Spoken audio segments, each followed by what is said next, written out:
다 함께 사도신경으로 우리 신앙을 고백하겠습니다. 나는 전능하신 아버지 하나님 천지의 창조주를 믿습니다. 나는 그의 유일하신 아들 우리 주 예수 그리스도를 믿습니다. 그는 성령으로 잉태되어 동정녀 마리아에게서 나시고 본디오 빌라도에게 고난을 받아 십자가에 못 박혀 죽으시고 장사된 지 사흘 만에 죽은 자 가운데서 다시 살아나셨으며 하늘에 오르시어 전능하신 아버지 하나님 우편에 앉아 계시다가 거기로부터 살아있는 자와 죽은 자를 심판하러 오십니다. 나는 성령을 믿으며 거룩한 공교회와 성도의 교제와 죄를 용서받는 것과 몸의 부활과 영생을 믿습니다. 아멘. 찬송가 265장 함께 찬양하겠습니다. 265장 함께 찬양하겠습니다. 주 십자가를 지심으로 죄인을 구속하셨으니 그 피를 보고 믿는 자는 주님의 진노 면하겠네. 내가 그 피를 유월절 그 양의 피를 볼 때에 내가 널 넘어서 가리라. 흉악한 죄인 괴수라도 예수는 능히 구원하네. 온몸을 피에 담글 때에 주님의 진노 면하겠네.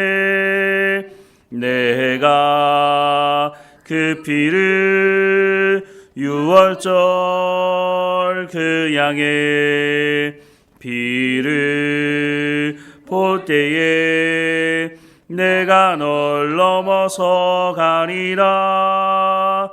심판할 때에 모든 백성 행한 일대로 보응받네. 주님의 피로 죄 씻으면 주님의 진노 면하겠네. 내가 그 피를 유월절 그 양의 피를 볼 때에 내가 널 넘어서 가리라.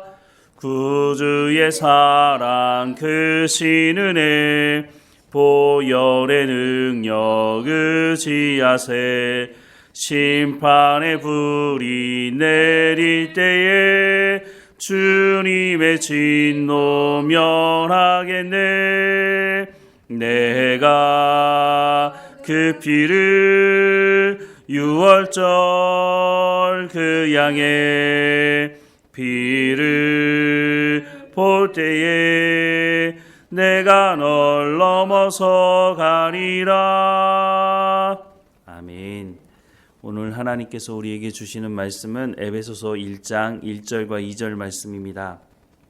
에베소서 1장 1절과 2절 말씀 우리 함께 읽겠습니다. 하나님의 뜻으로 말미암아 그리스도 예수의 사도된 바울은 에베소에 있는 성도들과 그리스도 예수 안에 있는 신실한 자들에게 편지하노니 하나님 우리 아버지와 주 예수 그리스도로부터 은혜와 평강이 너희에게 있을지어다. 아멘. 에베소는 바울이 2차 전도 여행을 할 때 방문했던 곳입니다. 보통 바울이 한 곳에서 오랫동안 머물지 못했던 것은 여러 지역을 방문하면서 하나님 말씀을 전해야 했기 때문이었는데 데살로니가 교회 같은 경우에는 한 6개월 정도 채 머물지 않았는데 그것에 교회가 생기기도 했습니다. 바울이 한 곳에서 오랫동안 머물러서 말씀을 전한 곳이 성경에 보면 2군데 정도 기록이 되어 있는데요. 첫 번째 오랫동안 머물렀던 곳이 바로 고린도였습니다. 1년 6개월 정도 머물면서 하나님 말씀을 전했고 교회가 세워졌죠. 에베소 같은 경우에는 바울이 사역한 전체 기간을 보면 약 3년 정도 머물면서 하나님의 말씀을 전했던 것으로 성경은 기록해 주고 있습니다. 이렇게 오랫동안 한 곳에 머물면서 말씀을 가르치다 보니까 그곳에서 세워진 하나님의 사람들, 지도자들과 친밀한 관계였다는 것도 알 수가 있는데요. 바울이 3차 전도여행을 마치면서 예루살렘을 가게 되는데 그때 밀레도에서 에베소 지도자들을 만나서 함께 말씀을 나누었던 것도 성경은 말씀해 주고 있는 것을 보면 에베소 교회와 친밀한 관계가 있었던 것을 알 수가 있습니다. 에베소 교회가 어떻게 시작되었는지도 성경은 말씀해 주고 있는데요. 사도행전 19장 1절부터 7절 말씀해 보면 아볼로가 고린도에 있을 때에 바울이 윗지방으로 다녀 에베소에 와서 어떤 제자들을 만나 이르되 너희가 믿을 때에 성령을 받았느냐 이르되 아니라 우리는 성령이 계심도 듣지 못하였노라. 바울이 이르되 그러면 너희가 무슨 세례를 받았느냐 대답하되 요한의 세례니라. 바울이 이르되 요한이 회개의 세례를 베푸며 백성에게 말하되 내 뒤에 오시는 이를 믿으라 하였으니 이는 곧 예수라 하거늘 그들이 듣고 주 예수의 이름으로 세례를 받으니 바울이 그들에게 안수하며 성령이 그들에게 임하심으로 방언도 하고 예언도 하니 모두 12사람쯤 되니라 라고 말씀을 하고 있습니다. 에베소 교회가 처음부터 엄청난 많은 사람들이 모여서 생긴 교회가 아니라고 말씀을 하고 있습니다. 바울과 함께 말씀을 듣고 성령의 세례를 받은 사람들이 약 12사람쯤 되었다라고 말씀을 하고 있습니다. 이렇게 해서 에베소 교회가 본격적으로 시작을 하게 되는데요. 이전에 바울이 에베소에 오기 전에 이미 하나님의 말씀을 들은 사람들이 있었다고 하는 것입니다. 그러면 누구로부터 말씀을 들었느냐? 아볼로라고 하는 사람을 통해서 말씀을 들었다라고 말씀하고 있는데요. 사도행전 18장 24절부터 28절 말씀해 보면 알렉산드리아에서 난 아볼로라 하는 유대인이 에베소에 이르니 이 사람은 언변이 좋고 성경에 능통한 자라. 그가 일찍이 주의 도를 배워 열심으로 예수에 관한 것을 자세히 말하며 가르치나 요한의 세례만 알따름이라. 그가 회당에서 담대히 말하기 시작하거늘 브리스길라와 아굴라가 듣고 데려다가 하나님의 도를 더 정확하게 풀어 이르더라. 아볼로가 아가야로 건너가고자 하므로 형제들이 그를 격려하며 제자들에게 편지를 써 영접하라 하였더니 그가 가매 은혜로 말미암아 믿은 사람들에게 많은 유익을 주니 이는 성경으로서 예수는 그리스도라고 증언하여 공중 앞에서 힘있게 유대인의 말을 이기미로라 라고 말씀을 하고 있습니다. 알렉산드리아는 지금의 북아프리카에 위치한 곳인데요.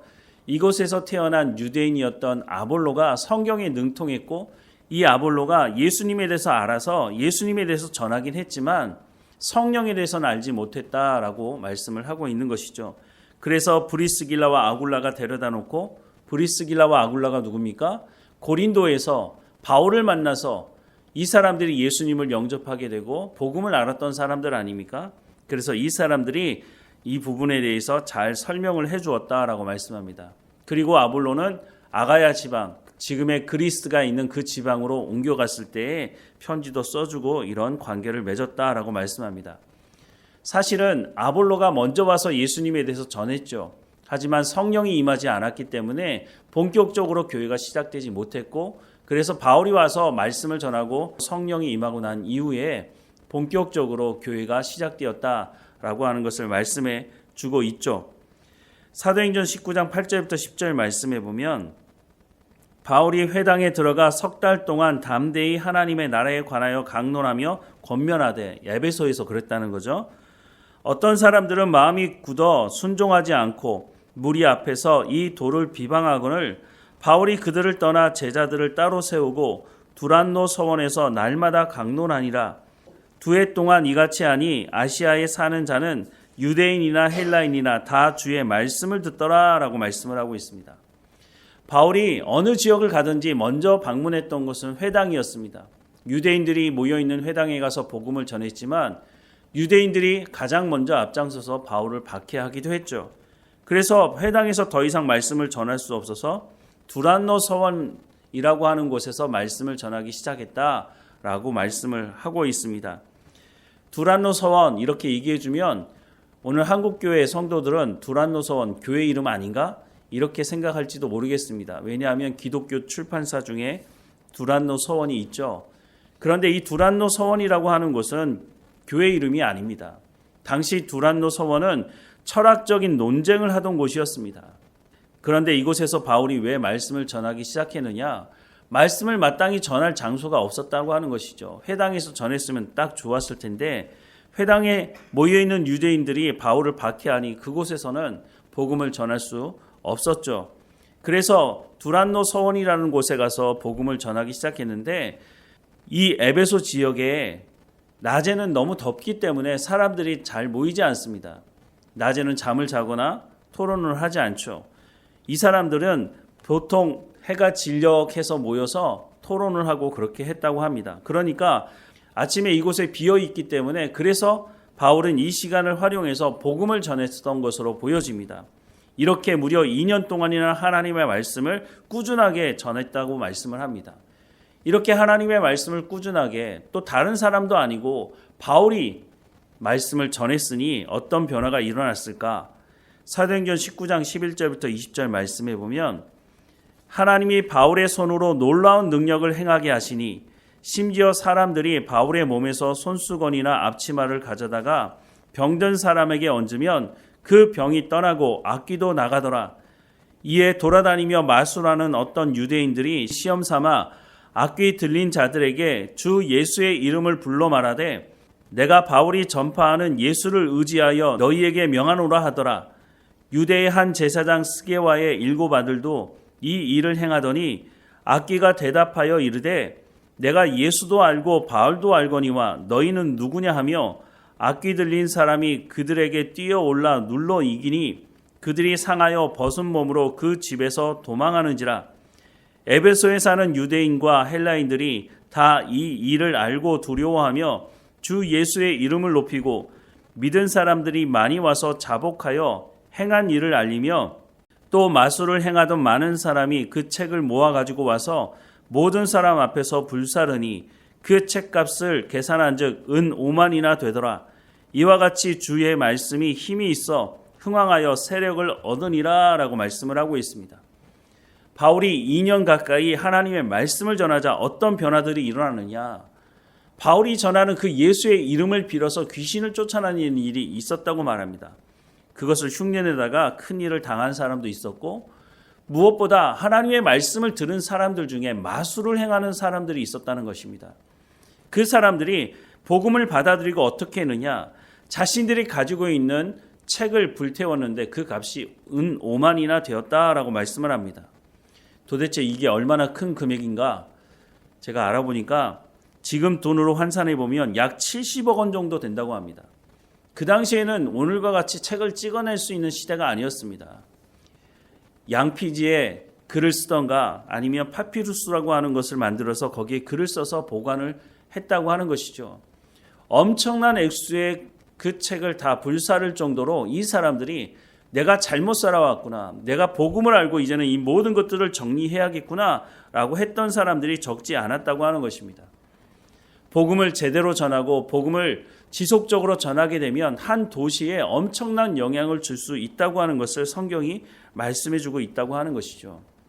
이런 과정을 통해서 에베소 교회가 생겨나게 됩니다.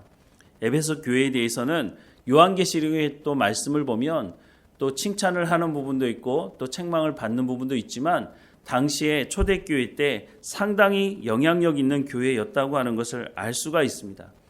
이런 교회에게 편지를 쓴 것이 바로 에베소서인데 에베소서는 다른 서신과 좀 다른 특징이 있습니다.